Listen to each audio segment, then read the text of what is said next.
I remember being at Patient First, and I don't know how my mother explained what happened to me. I really don't, but I remember having to leave with a sling on my shoulder. And I told my mother everything that happened. I never kept anything a secret. I even called my mother's husband's mother and told her what happened as well.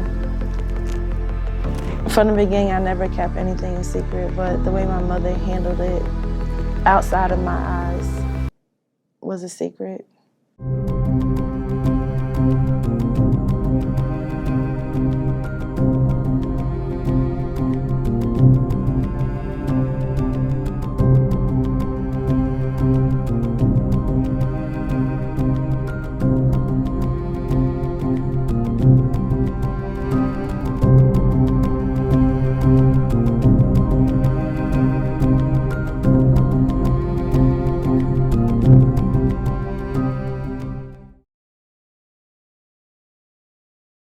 Jasmine Warren, Jasminewarren.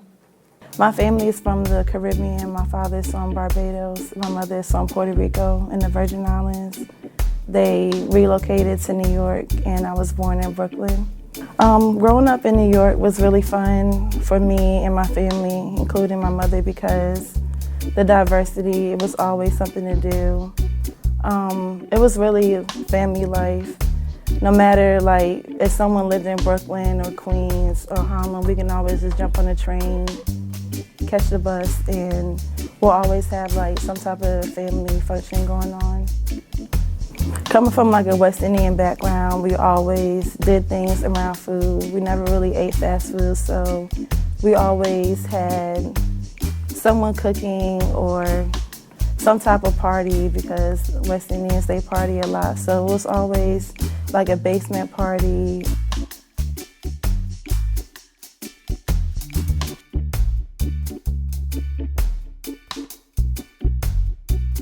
Whatever, we always did it as a family, whether it was on mother's side or my father's side, or just neighboring people from the other islands. We always came together, block parties, just being on the stoop or the corner store. It was always something to do family-wise, or just fun, just being young in New York. I never realized how important family was until I didn't have my family around me. One of the best memories I have with my mother is simple memories, just her always being around, being available, just family activities, a mother and daughter relationship. I'm the oldest of 3 children. However, I'm my father's only child, my mother's firstborn child. I have 1 brother and 1 sister, Robert and Camille. I've always loved being an older sister. My brother and sisters, many times where they come to me before their own parents. I know whatever I do, good or bad, they're always looking up to me. And I know my life has an effect on theirs, even now, today. I don't know, we just always had togetherness, basically. Only now, that we're older, that we're apart, but normally we're just always together. So we always had a simple relationship growing up. Just the 3 of us, and of course our mother as well. Living in New York with my siblings, we lived in the South Bronx. As regular city children, I was kind of the latchkey kid because my mother always worked, but we had a family member in the next apartment building or right across the hall. New York living was very independent, and being that I was the oldest, of course, I had to take care of my siblings. Living in New York, my mother, she was the head secretary for the director of Metropolitan Hospital. She also had a second job upstate at the Palisades Mall, working at Filene's in the shoe department, being the lead shoe salesman when she wasn't working in the city. Sometimes we would catch a ride up to the Palisades Mall, and we would surprise my mother at the mall. And of course, get new clothing and everything every time we would go visit her and ride back down to the city. She always worked, but she had time for us. We always had quality things at an affordable price, of course, but she always showed us that you can work hard and still give back to your family and have fun. And, you know, live in the South Bronx, but still be outside of your environment, because we weren't originally from there. And we came from nice things, so she showed us how to give it back to us, basically. But then it all changed once I moved to the Deep Creek section of Chesapeake in 9th grade, 2006.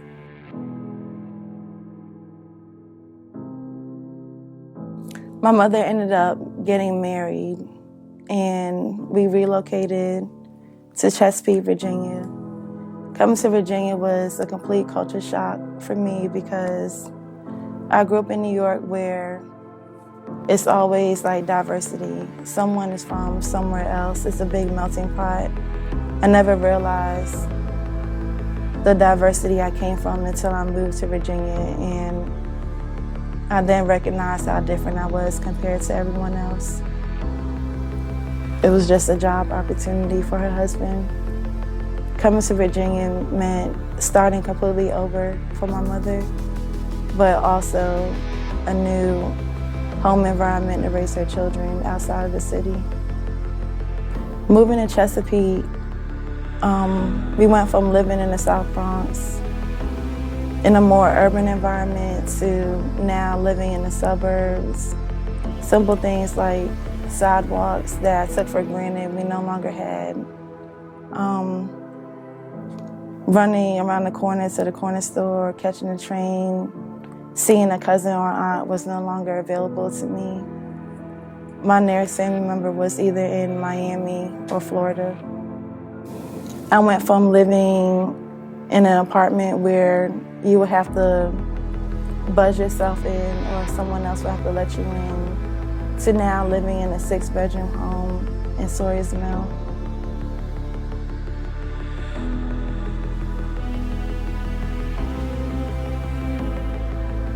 Coming to Virginia was, I guess, supposed to be something positive, a new life, a new lifestyle.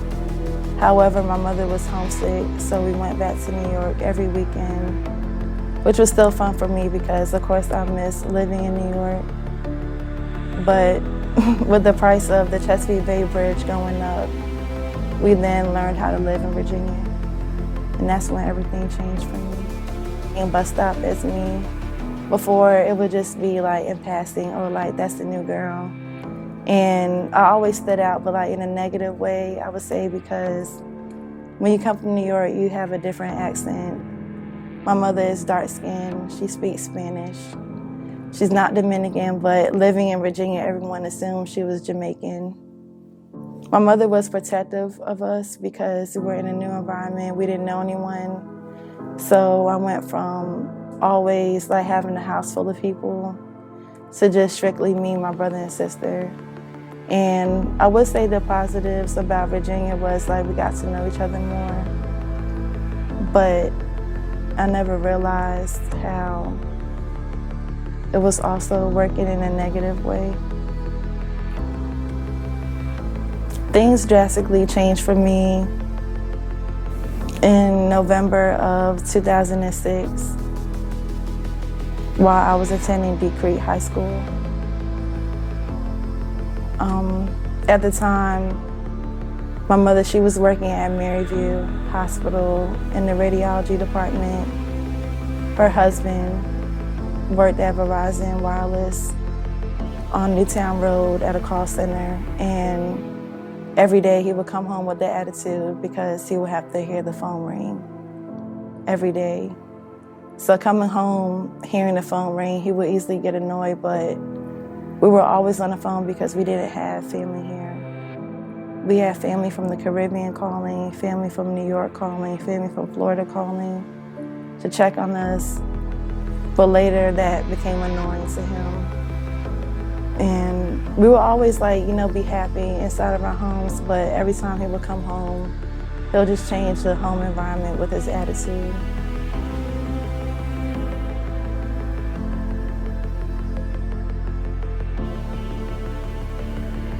So here we are listening to Jasmine's story, and Jasmine tells us about her family background and the West Indian culture. And so it's very rich in diversity and family. And so there is no wonder that Jasmine's parents decided to move to New York that was also very rich in culture and diversity. Jasmine sits and really gives us a picture of how her life was growing up in New York. It was all about family togetherness, spending time with her mother, and backyard gatherings. But at some point, the family decides to move to Virginia, and that's when a pendulum shift starts to happen in Jasmine's life. It becomes a point where this major life transition causes life stressors. And what we know is that life stressful situations can impede on your mental health. And so Jasmine was very keen on family togetherness. But at this point, she becomes disconnected. And so Jasmine is kind of scrambling to still stay connected by talking to them on the phone. And as you can hear in her story, her stepfather becomes very angry and agitated at the mere fact that the phone is ringing, but not really understanding that family is very important to Jasmine. He sits and says, "You don't understand how important family is until they are not around." I never kept secrets from my mother. I would always, say how our day was going because we always had communication. But then I would, later on, after she would tell me how her day went, easing the negatives of the day, I would tell her how her husband would come home with the attitude. His mother would just call and check on us, and then she'll ask to speak to him, and he'll just rush off the phone. He'll just always have an attitude. So by the time it became time for him to be a parent, he was already over there also. My mother did recognize that he did have an attitude problem. It wasn't often, but when he did have an attitude, it's like you couldn't tell him anything. My mother, she would be protective as far as like speaking up, but other times she could be passive aggressive. Kind of turn a blind eye in a sense, or she'd make you feel like she was gonna do something about it or speak up or say something, but maybe she really didn't. Things turned for the worse between me and him November 20th, 2006, when I was in 9th grade. My mother was at work, and me, my brother, and my sister, we were at home. And it just so happened we got our report cards that day. So he came home from work with an attitude like he normally does, working at a call center. I already had dinner done for my siblings and I.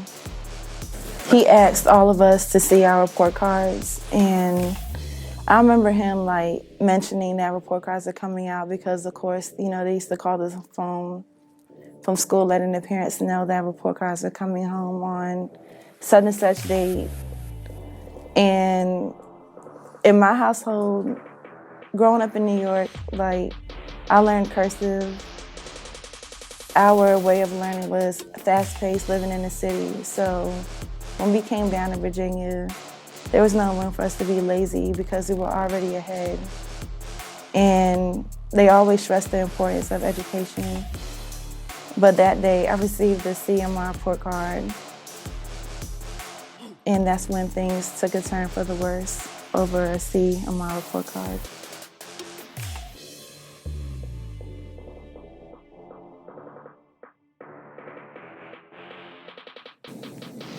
It happened to be my sister's birthday on November 20th, but it was during the week, and my mother had to work longer hours in the radiology department.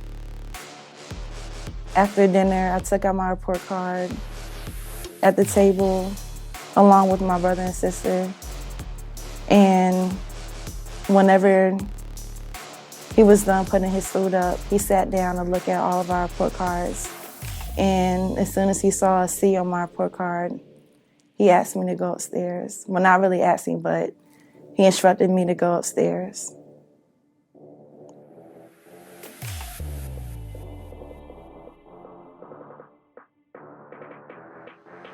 Once I went upstairs,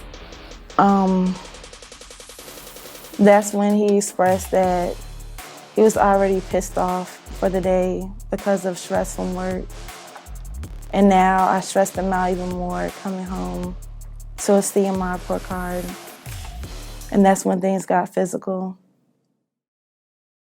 Once I went upstairs, he asked me to come into my mother's bedroom along with his so we can discuss why I got a C in my report card. He kept asking me, and it's like whatever answer I had, it didn't matter because his mom was already made up that he was gonna make an example out of me, being the oldest, and I have 2 siblings that also have report cards, and they will be, entering high school eventually. So he, I guess, tried to make sure I never got a C again.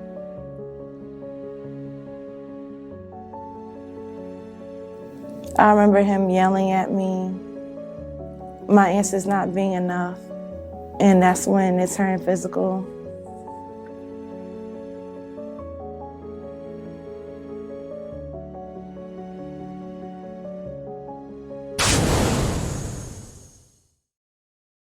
I guess through trauma, I don't really remember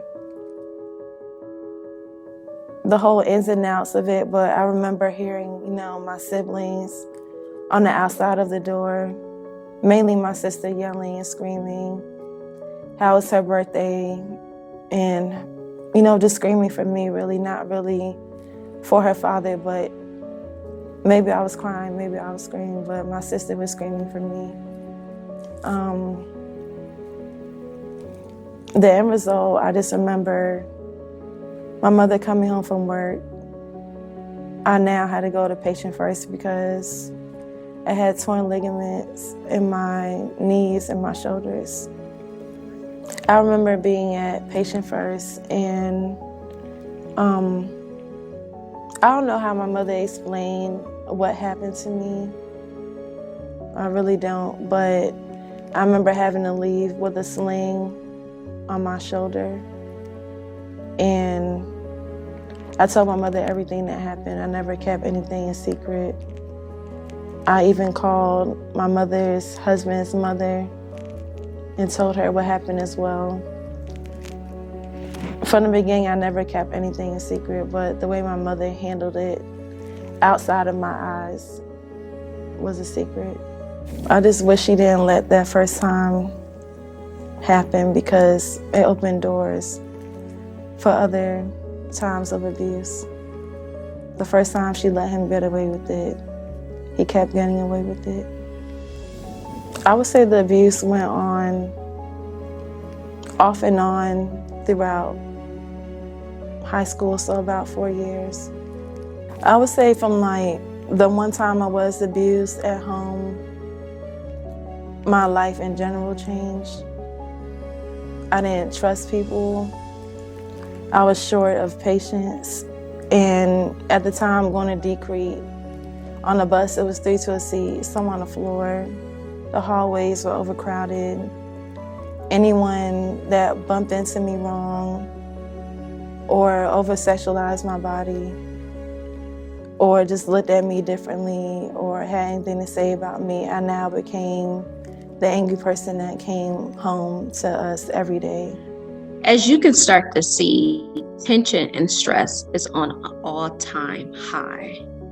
Jasmine tells us her authentic truth about the time that she got a C on her report card, and her stepfather reacts in a way of anger and frustration. Instead of asking Jasmine what is going on or how she's even adjusting to this new lifestyle in Virginia, she's being met with physical abuse by her stepfather. We're talking about physical abuse to the point where she has torn ligaments. This is very traumatic. And so here it is, Jasmine is experiencing this traumatic event, but yet she's still trying to use her voice because she's telling her mother what's going on. And mom responds by saying that she's going to handle it.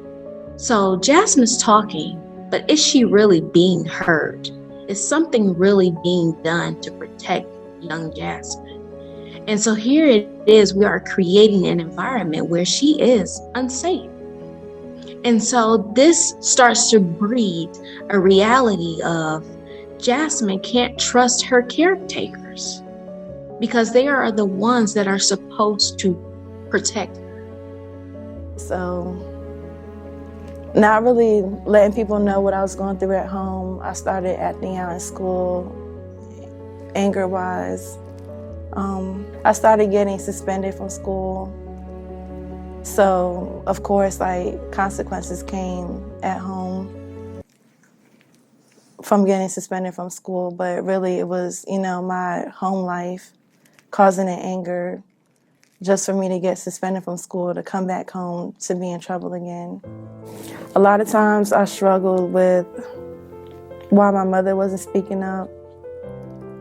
And like, I'm a daddy's girl myself, and I realized how hard it was not being around my father. So as far as like getting help and calling the police, I then considered, my brother and sister being without their father, my mother now having to pay a 6-bedroom house mortgage on her own.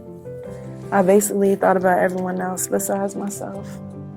I ended up graduating from grad school, and I also graduated with my cosmetology license.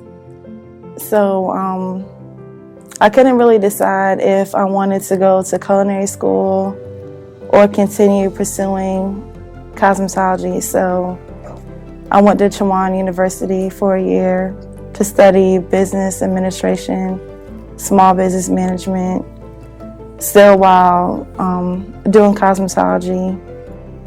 I moved to Florida to be with my father and the rest of my family. But around that time, my mother, her husband ended up losing his job at Verizon. They still had a house to maintain.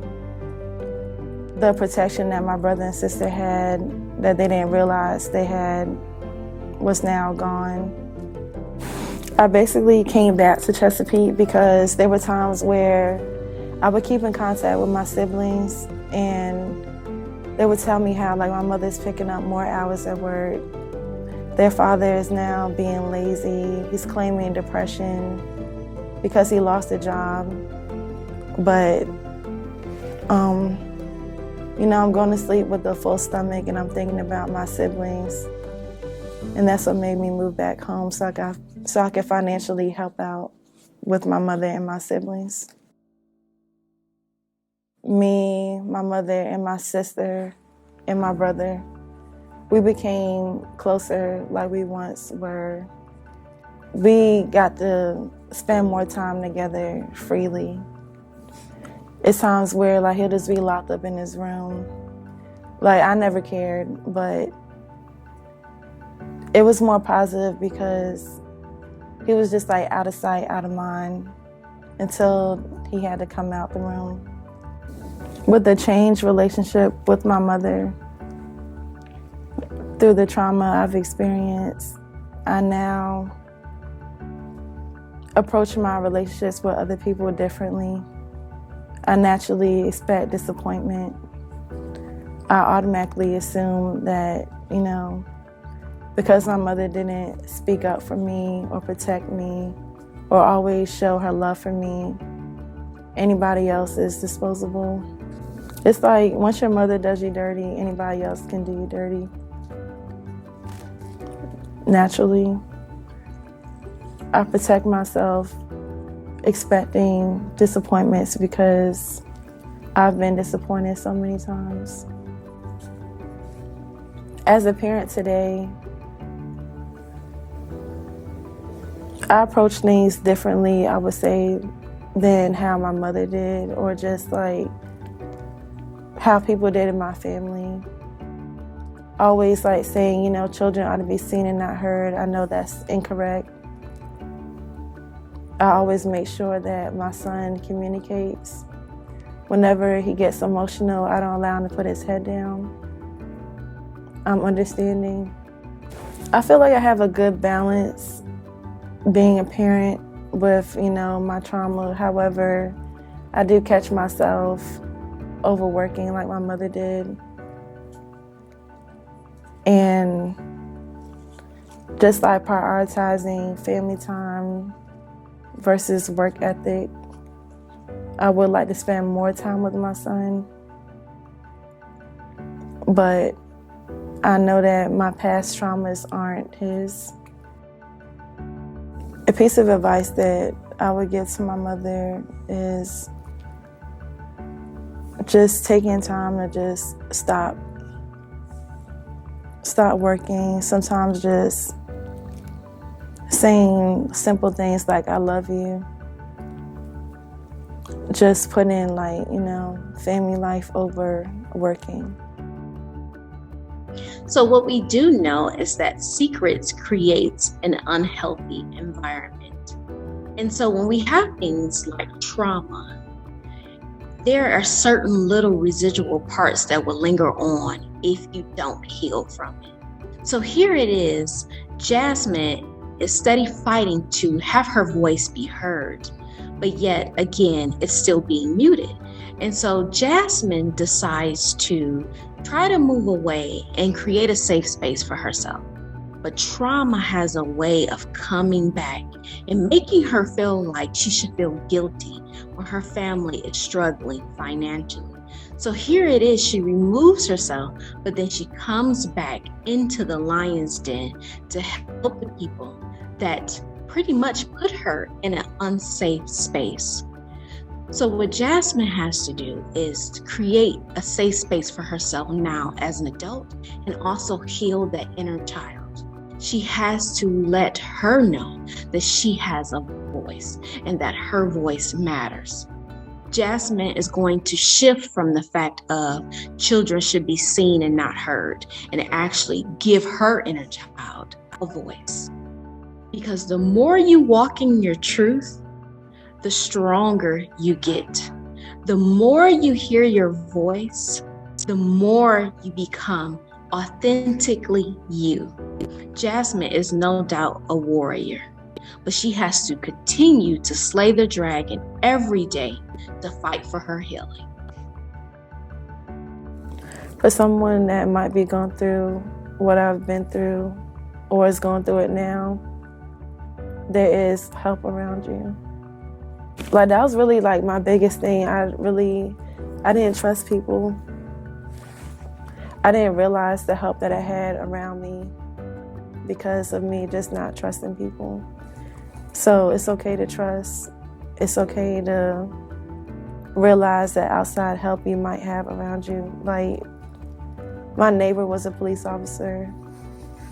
My other neighbor was a judge of Chesapeake.